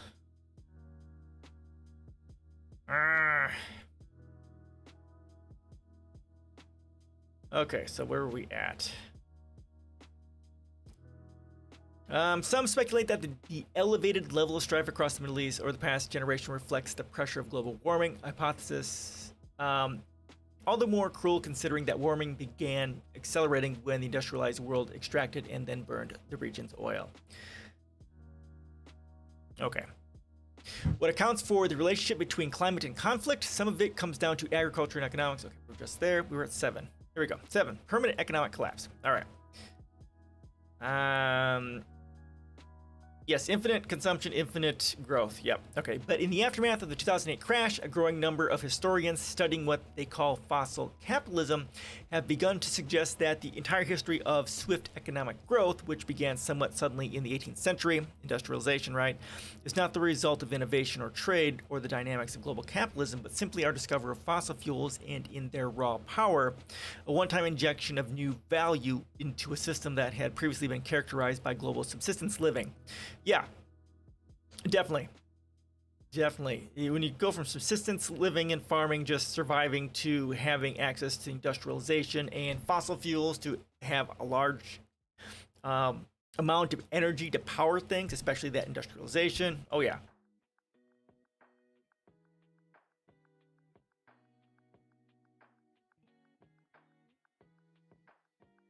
Before fossil fuels, nobody lived better than their parents or grandparents or ancestors from 500 years before, except in the immediate aftermath of a great plague like the Black Death, which allowed the lucky survivors to gobble up the resources liberated by mass graves. After we've burned all the fossil fuels, these scholars suggest perhaps we will return to a steady state global economy. Yeah, with no life left on the planet. Not too much more steady state than nothing left. Of course, that one-time injection has a devastating long-term cost: climate change. Yes. The most exciting research on the economics of warming has also come from Xiang and his colleagues, who are not historians of fossil fuel capitalism, but who offer some bleak analysis of their own. Every degree Celsius of warming costs, on average, 1.2% of GDP. An enormous number, considering we count growth in the low single digits as strong. This is the sterling work in the field, and their median projection is for a 23% loss in per capita earning globally by the end of the century, resulting from changes in agriculture, crime, storms, energy, mortality, and labor. Yeah, it's with many people dying and the effects of the increase in warming is going to make everyone less productive and everything less productive, especially as things get warmer. Our houses and our infrastructure isn't built to deal with that, and we're going to lose so much of our infrastructure, or it's become useless because it can't deal with the heat. There is a 12% chance that climate change will reduce global output by more than 50% by 2100, they say, and a 51% chance that it lowers per capita GDP by 20% or more by then, unless emissions decline. By comparison, the Great Recession lowered GDP by about 6% in a one-time shock. Xiang and his colleagues estimate a 1 in 8 chance of an ongoing and irreversible effect by the end of the century that is 8 times worse. Yes. Such an uplifting article. The scale of that economic devastation is hard to comprehend, but you can start by imagining what the world would look like today with an economy half as big, which would produce only half as much value, generating only half as much to offer the workers of the world. It makes the grounding of flights out of heat-stricken Phoenix last month seem like a pathetically small economic potatoes. And among other things, it makes the idea of postponing government action on reducing emissions and relying solely on growth and technology to solve the problem an absurd business calculation. Every round trip ticket on flights from New York to London, keep in mind, costs the Arctic 3 more square meters of ice. Yeah, again, like I talk about my policies, we need to start going underground and taking advantage of that efficiency and dealing and start shifting to, of course, sustainable energy and vertical farming. And you do that on a mass scale, much like I say, you know, when I've commented on the Biden administration and their fucking shitty climate bullshit. If you're not starting with $10 trillion and like the Green New Deal and $10 trillion of infrastructure and shifting to sustainable energy and all that sort of stuff, then you're effectively voting for human extinction. We need radical levels of change. And not just in this country, of course, but all around the world. But the United States needs to be the leader in that. Otherwise, we're fucked. 8. Poisoned oceans. This is a really great article. I mean, it's fucking doomer as fuck, which is what we do here, but it's really going over, you know, each individual aspect of how we're all going to fucking die and suffer as a part of climate change. Yeah, you're right, Girly Bear. It reads really well. In a really bad way. Sulfide burps off the skeleton coast. That the sea will become a killer is a given. Barring a radical reduction of emissions, we will see at least 4 feet of sea level rise and possibly 10 by the end of the century. A third of the world's major cities on the coast, not to mention its power plants, ports, navy bases, farmlands, fisheries, river deltas, marshlands, and rice paddy empires, and even those above 10 feet will flood much more easily and much more regularly if the water gets that high. At least 600 million people live within 10 meters of sea level today. Again, as Curly Bear mentioned, there's going to be climate refugees that are moving away from this place, and we need a way to deal with that. And it's going to be bad when this starts happening. But the drowning of those homelands is just the start. At present, more than a third of the world's carbon is sucked up by oceans, thank God, or else we have that much more warming already. But the result is what's called ocean acidification. Yes, and I've talked about this. That ghoul Dianne Feinstein, yeah, fuck her, looked at those children that were begging her to make change and said to them, listen, I've been doing this for 30 years. I know what I'm doing. Yeah, the fucking, my God, the fucking arrogance in that. I mean, if she knew what the fuck she was doing, we wouldn't be in this situation. Oh my God. Arrgh. Yeah, you've been doing it for 30 years and you haven't been doing it right because we're here already. Jesus Christ. Pretty much every single person in Congress needs to be replaced by a progressive. I mean, fuck Feinstein. Pelosi needs to fucking go. I mean, all the Democrats are. I mean, we know Democrats are moderate conservatives, right? They're not leftist. They're there for their corporate profit. They all need to go. And we were getting more leftists in slowly but surely, but slow isn't what is going to save us from this devastation that we're reading here.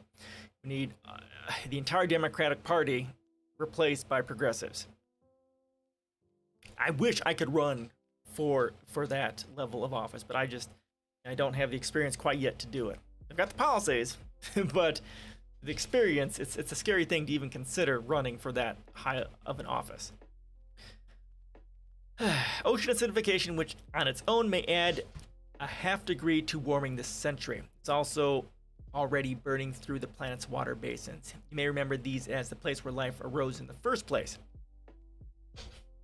I probably should. I'll have to contact him because I say, hey, I'm available. I don't know what I get. I'll have to look. Thank you for poking me. I appreciate that. Yeah, hopefully they can. Maybe I'll have to ask and see if they have a climate panel. I think that would be great.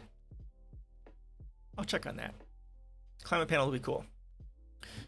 Katara 2 is good to contact. Okay. Yeah, she looks like his Wrangler. Katarna, yeah. Katarna. All right. I'm writing it down.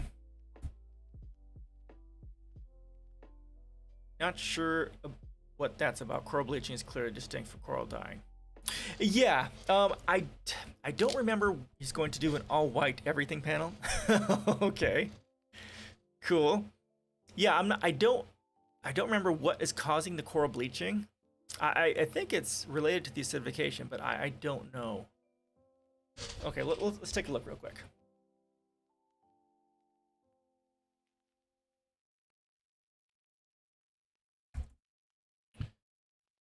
Oh, you guys can't see it, can you?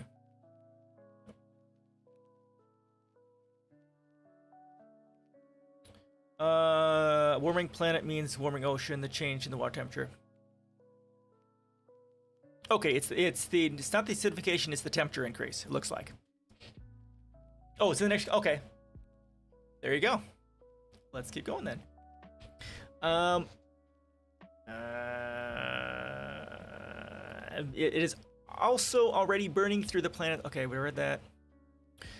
You have probably heard of coral bleaching, that is coral dying, which is very bad news because reefs support much as a quarter of all marine life and supply food for 500 million people. Ocean acidification will fry fish populations directly too, though scientists aren't yet sure how to predict the effects on the stuff we haul out of the ocean to eat. They do know that acid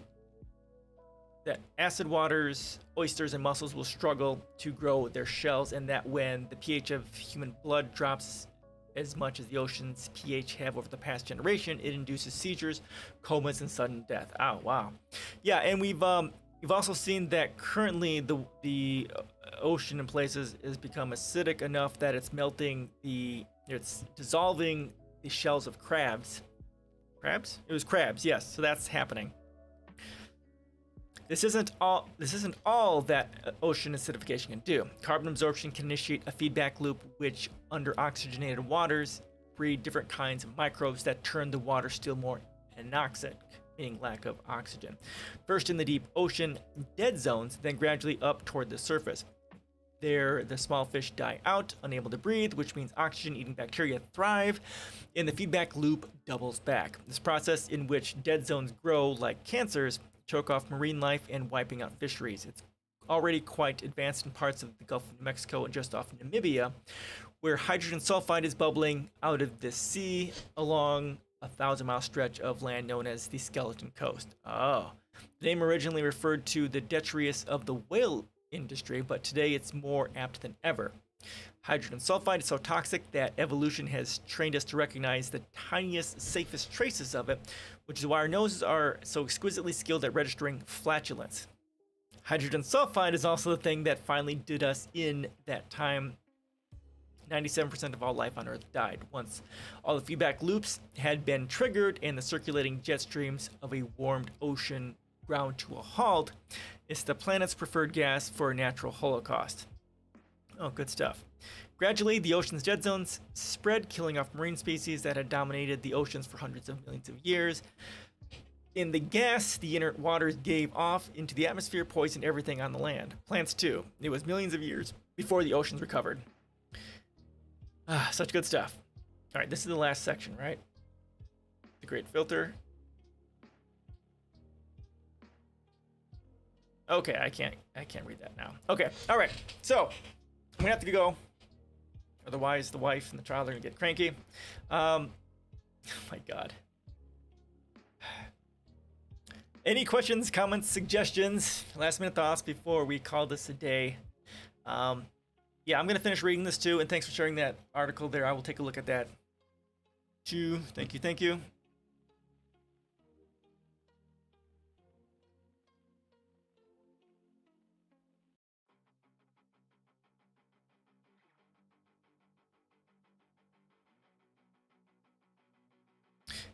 Carbon dioxide explainer, 9 tipping points. Okay, I'll take a look at that. Thanks for sharing that. I'll take a look. Pretty. Yeah, you guys have a great week. Again, I'll be on Thursday as well. Kitchen sink, I hope, God. Yeah, I grew up, we didn't have air conditioning when I was growing up either. We had to use fans and it was miserable, but hopefully you can get an air conditioner soon because you're going to need it, especially with as horrible as it's going to be getting here. You two have a great evening. And yeah, don't get too depressed. Yeah, no, thank you for showing up. You got here nice and early. It's pretty amazing. Thank you for gifting me with your time. And you guys have a great night, and we'll see you guys later. Bye bye.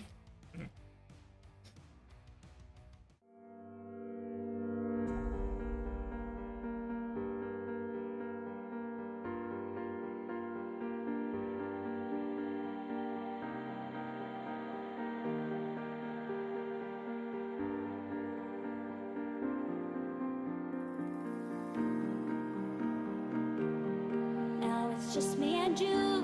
Let's make up all the rules. Count to 10 and watch the stars turn blue. Watch the stars.